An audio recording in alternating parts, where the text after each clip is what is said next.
पाठ 15। इंस्पेक्टर मतादीन चांद पर। Inspector Matadeen on the moon. पाठ परिचय, चैप्टर इंट्रोडक्शन।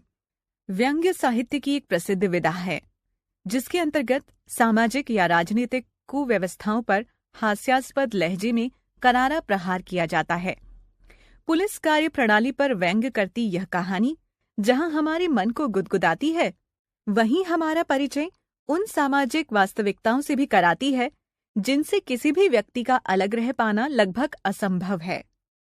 वैज्ञानिक कहते हैं चांद पर जीवन नहीं है, पर senior police inspector Matadeen Tiwari, department में एमटी साहब, कहते हैं वैज्ञानिक झूठ बोलते हैं, वह हमारी जैसे ही मनुष्यों की आबादी है।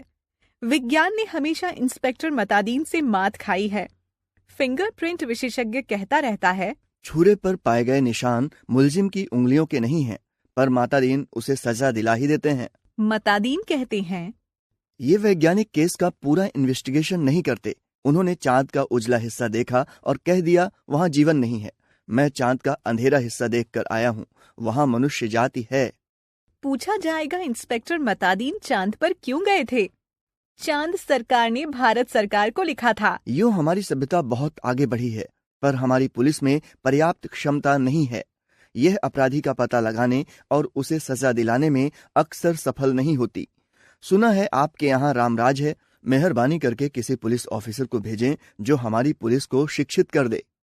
तय किया गया कि हजारों मामलों के investigating officer senior inspector Matadin को भेज दिया जाए। चांद की सरकार को लिख दिया गया कि आप मतादीन को लेने के लिए पृथ्वीयान भेज दीजिए। मतादीन की यात्रा का दिन आ गया। एक यान अंतरिक्ष अड्डे पर उतरा। मतादीन सबसे विदा लेकर यान की तरफ बढ़े। यान के पास पहुंचकर मतादीन ने यान के चालक से पूछा, ड्राइविंग लाइसेंस है? जी है साहब। और गाड़ी में बत्ती ठीक है? जी ठीक है। मतादीन ने कहा, सब ठीक ठाक होना चाहिए, वरना बीच अंतरिक्ष में चालान कर दूंगा। चंद्रमा से आए चालक ने कहा, हमारे यहाँ आदमी से इस तरह नहीं बोलते। मतादीन ने कहा, जानता हूँ ये तुम्हारी पुलिस कमजोर है, अभी मैं उसे ठीक करता हूँ। मतादीन यान में कदम रख ही रहे थे कि हवलदार राम संजीवन भागता हुआ आया। बोला, पिक्टरसा, एसीपी साहब के घर में से कहे हैं कि चांद से एड़ी चमकाने का पत्थर लेते आना। मतादीन खुश हुए।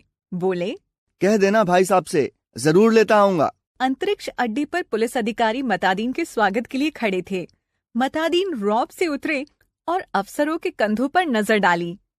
वहां किसी के स्टार नहीं थे, फीते भी किसी के नहीं लगे थे, लिहाजा मतादीन ने एड़ी मिलाना और हाथ उठाना जरूरी नहीं समझा। फिर उन्होंने सोचा, मैं यहाँ इंस्पेक्टर की हैसियत से नहीं, सलाहकार की हैसियत से आया हूँ। मतादीन को वे लोग लाइन में ले गए और एक अच्छे बंगले में उन्हें टिका दिया। एक दिन आराम करने के बाद मतादीन ने काम शुरू कर दिया। पहले उन्होंने पुलिस लाइन का मुआयना किया। शाम को उन्होंने आईजी से कहा, आपके यहाँ पुलिस लाइन में हनुमान जी का मंदिर नहीं है? हमारे रामराज में हर पुलिस लाइन में हनुमान जी का मंदिर है। आईजी ने कहा, हनुमान कौन थे? हम नहीं जानते। मतादीन ने कहा, हनुमान सुग्रीव के यहाँ स्पेशल ब्रांच में थे। उन्होंने सीता माता का पता लगाया था। हनुमान जी ने रावण को सजा वहीं दे दी, उसकी प्रॉपर्टी में आग लगा दी। मैं उनकी फोटो लेता आया हूँ, उससे मूर्तियां बनवाइए और हर पुलिस लाइन में स्थापित करवाइए। थोड़े ही दिनों में चांद की हर पुलिस लाइन में हनुमान जी स्थापित हो गए। मतादीन जी उन कारणों का अध्ययन कर रहे थे जिनसे पुलिस लापरवाह हो गई है।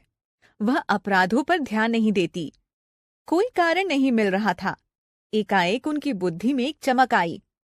मतादीन ने मुंशी से कहा, जरा वेतन का रजिस्टर लाओ। वेतन का रजिस्टर देखा तो सब समझ गए। कारण पकड़ में आ गया। शाम को उन्होंने पुलिस मंत्री को कहा, मैं समझ गया कि आपकी पुलिस मुस्तैद क्यों नहीं है। आप बड़ी तनख्वाहें देते हैं, इसीलिए सिपाही को 500, हवलदार को 700, थानेदार को 1000। यह मजाक है। आखिर पुलिस अपराधी को क्यों पकड़े? हमारे यहाँ सिपाही को 100 और इंस्पेक्टर को 200 देते हैं, तो वे 24 घंटे में जुर्म की तलाश करते हैं। आप तनख्वाहें फौरन घटाइए। पुलिस मंत्री ने कहा, मगर यह तो अन्याय होगा। अच्छा वेतन नहीं मिलेगा तो वे काम ही क्यों करेंगे? मतादीन ने कहा, इसमें कोई अन्याय नहीं है। आप देखेंगे कि पहली घटी हुई तनख्वाह मिलते ही आपकी पुलिस मनोवृत्ति में क्रांतिकारी परिवर्तन हो जाएगा। पुलिस मंत्री ने तनख्वाहें घटा दी और 2-3 महीने में सचमुच बहुत फर्क आ गया। पुलिस एकदम शांत हो गई, सोते से एकदम जाग गई। पुलिस मंत्री ने तमाम थानों के रिकॉर्ड मंगवाकर देखे। पहले से दुगने अधिक केस रजिस्टर हुए थे। उन्होंने मतादीन से कहा, मैं आपकी सोच की तारीफ करता हूँ, क्रांति कर दी, पर यह हुआ किस तरह? मतादीन ने समझाया, बात बहुत मामूली है। कम तनख्वाह दोगे तो मुलाजिम की गुजर नहीं होगी। 100 रुपयों में सिपाही बच्चों को नहीं पाल सकता। 200 में इंस्पेक्टर ठाट बाट मेंटेन नहीं कर सकता। उसे ऊपरी आमदनी तभी होगी जब वह अपराधी को पकड़ेगा। अब वह अपराधों पर नजर रखेगा, सचेत, कर्तव्यपरायण और मुस्तैद हो जाएगा। हमारे रामराज के स्वच्छ और सक्षम प्रशासन का यही रहस्य है। चंद्रलोक में इस चमत्कार की खबर फैल गई।